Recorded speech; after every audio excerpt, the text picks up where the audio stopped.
Thinking about quitting Twitter? Whether you're tired of the platform or just need a break, I'll show you exactly how to delete your Twitter X account for good, all from your phone. Simple steps for mobile users. Open the Twitter X app. Tap your profile picture top left corner, tap on Settings and Support, then tap Settings and Privacy.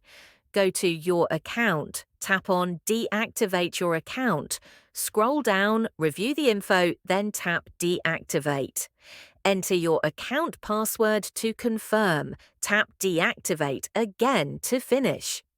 Important note, Twitter will deactivate your account first. You have 30 days to change your mind and log back in.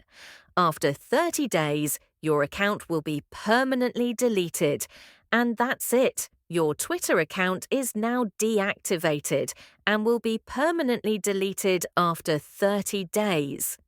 If this helped, give it a like and subscribe for more quick tech guides. See you in the next one.